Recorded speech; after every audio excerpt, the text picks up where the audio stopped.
Good morning, my brothers and sisters. Welcome to episode 68 of Be With Me. Today's title is Jesus is Touchable.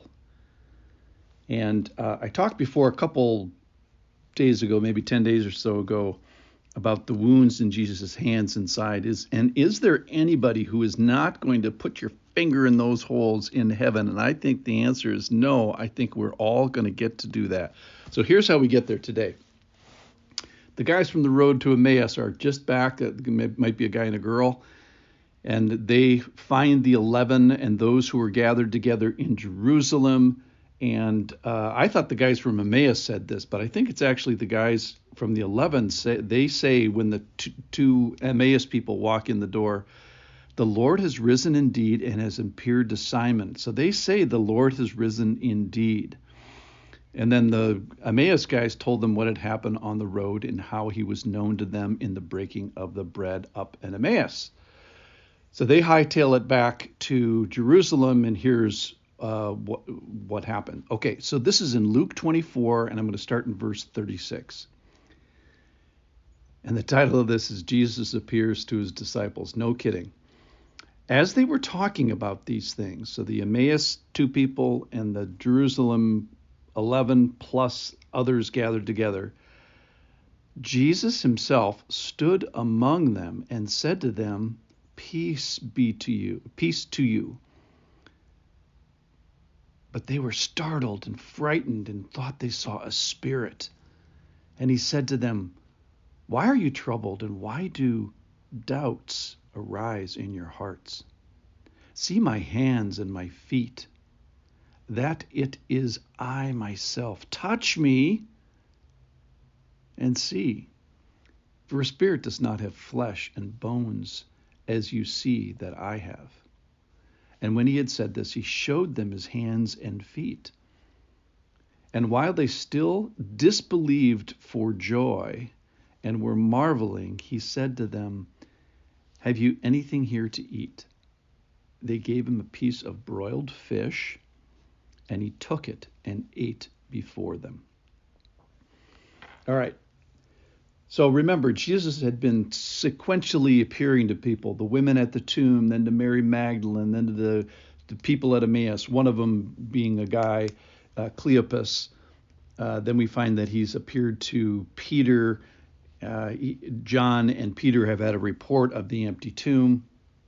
We find that people are clinging and grabbing his feet and misidentifying him and finally identifying him and calling him sweet names. And the Emmaus people had their hearts burning, and Jesus was charging them to go tell people.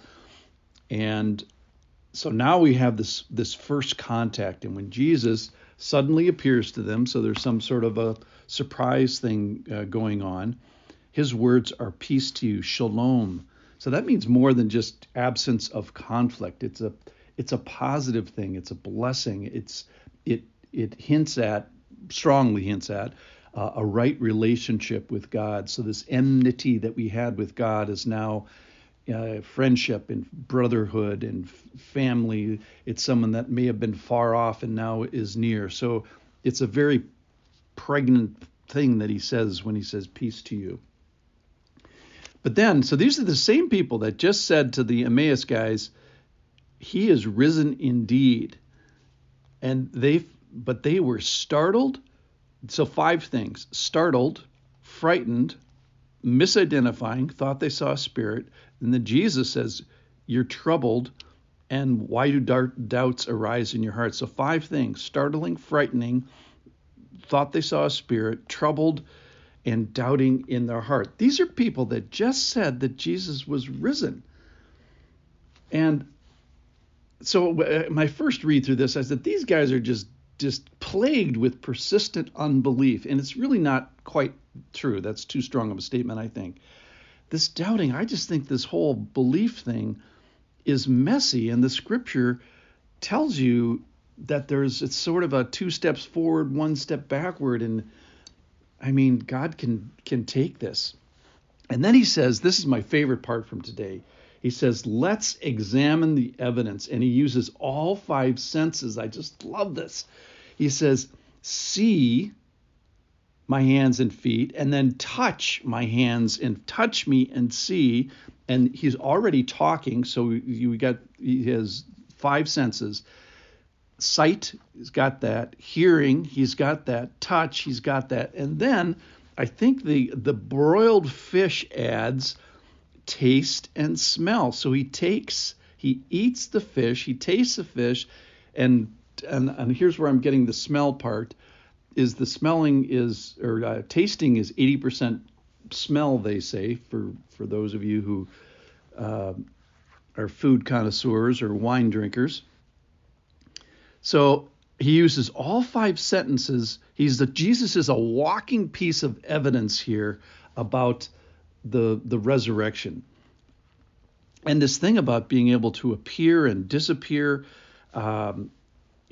Jesus states, he says, I am of flesh and bones, which is interesting, but these bones and flesh seem to be able to surprise people and also lead people sometimes to misidentify him.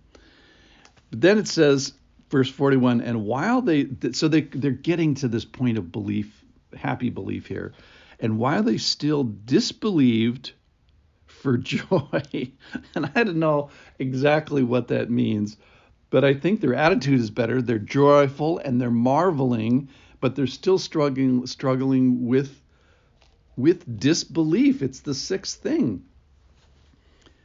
So here's my conclusions for today. Number one, I think the arc of belief is how I'm poetically describing it, is messy.